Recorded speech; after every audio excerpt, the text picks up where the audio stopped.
Ladies and gentlemen, welcome from Kauai, Hawaii. Today we're talking about humility. I want to tell you a story. I lived with this guy, and really smart guy. Started a business. Business did very well. We've actually mentioned him on the channel in other contexts as well, but we don't have to dive into that. But this guy did some things I disagree with. And one of those was, I don't think he practiced enough humility. And the story goes like this. When you are an intelligent person and you have a lot of success in certain domains, it's very easy to fool yourself into thinking that you have the intelligence, know-how, experience necessary to excel and be successful in different domains. This is the reason why a lot of physicians are taken advantage of, because to be a physician, to earn your MD, to get into med school, finish med school successfully, get into residency, yada, yada, yada, you need a certain level of intelligence. You don't need to be some brainiac, but you need a certain level of intelligence and some work ethic. But that may go to your head. And you may think that you have all these chops and all these smarts for things like investing and doing other stuff. And then things get out of hand, you get taken advantage of. Very common story. So my friend, not a physician, but a business owner, successful in starting his business, and he's like, hey, I'm good at this stuff. I've done real estate investing. I've made some money. He's also lost some money, but people tend to have a positive recounting bias when it comes to things like gambling or investing or whatever. They tend to talk about their wins, and they tend to brush their losses under the rug, if you will. And he's like, hey, you know what?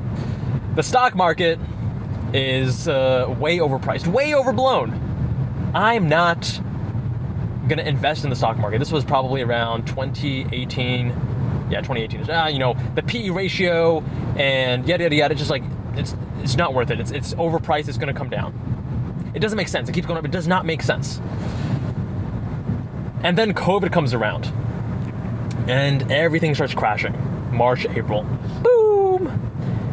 And he says, hey, Kevin, you should really study investing right now and start picking some stocks, because this is a once in a lifetime opportunity. We're not going to have another pandemic, most likely.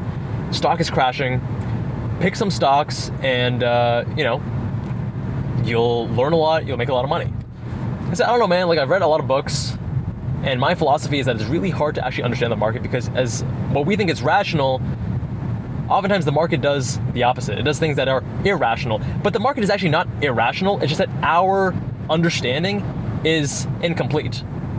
If we understood everything about the market, whatever it was doing at any given moment would make 100% sense. So when he was saying, oh, it's totally irrational, that's not true. The market is the market, and the reason you find it irrational is that it doesn't fit your logic, your beliefs, your idea as to what is and is not reasonable. So I told him, hey, you know what? I just do the whole boglehead investing. Every week, I dollar cost average into whatever my allocation is. And plus, right now, I'm young. I don't have a huge net worth. So I want to focus on income generation rather than making a lot off of my investments. And he said, well, okay. I mean, he's a few years older. He's also more established in his business, larger net worth. Okay. So his net worth, he told me at the time, is 5 mil, and he took about 1 mil or 1.2 mil and took it out in cash and then put it into the stock market. And he made a few bets. He was following Warren Buffett, what he was doing. He went to like Delta, like a couple airlines, some oil stuff, and he was really doing a lot of every day, spending a lot of time researching, due diligence, making sure he was making the best possible moves to make the most money. A year passes. He tells me he either broke even or slightly lost some money. Everyone else who was a little bit more humble, who approached investing with humility and said, hey, I don't know everything. I'm not a professional. And for people like us, it's probably best to just do boglehead, this is broad market index funds. By the way, not financial advice, just my belief and what I've come across in books. The rest of us, we made an insane rate of return. We doubled our money, right? Because you keep buying during the dip. During the dip, it's like, oh no, it's gonna keep going lower. It never went lower, it just kept rising up, right? So sometimes thinking you know more than you do is going to bite you in the ass. And that's why humility is so important. Some people are wired for it, some people aren't. I think if you find yourself very easily aligning with one political party, in group, out group, we're all a tribe, we agree, we all believe these things and they're wrong, you are not actually thinking. You are just adopting an identity, adopting a set of beliefs, and outsourcing your own critical thinking ability. You can't put me in a box because when it comes to abortion versus guns versus immigration versus whatever, each issue I learn about both sides and then I make my own educated decision. And some things align with the left, some things align with the right, so you can't put me in a box. But I think when I come across other people who are like that, and you can actually see some great podcasters who I think do a great job, such as Chris Williamson and a few others, who make an individual decision on each issue rather than just adopting one way or another. Those are the thinkers that I respect. Those are the people that I want to learn from. But when you have those people that are so sure of themselves, they believe one political party is right, everyone else is wrong and stupid, and they believe, hey, I'm gonna make a lot of money in the stock market because I'm gonna pick the right stocks, I'm gonna follow Warren Buffett and also do additional due diligence and blah, blah, blah, and then they end up losing money or breaking even. Such a lost opportunity. Like, you could have made an extra $1 million, but instead learned, hopefully, $1 million lesson, which is that, practice some humility, right? Don't think you know more than you do. It's the Dunning-Kruger effect in action, where you learn a little bit and you overestimate your sense of expertise. You overestimate how much you actually know. You feel like you know a lot, but you actually just know a little bit. And then you learn more and you realize how little you know, and only once you have a really high level of expertise, then you start feeling confident again. So don't fall for that Mount Stupid is what they call it. Don't make decisions based of being at Mount Stupid. And we've all done that. I've been at Mount Stupid when it came to tea. I did a lot of research for a few months on loose leaf tea, and I was like, oh yeah, I know a lot about tea. And then I started learning more. I was like, oh my God, actually I know shit.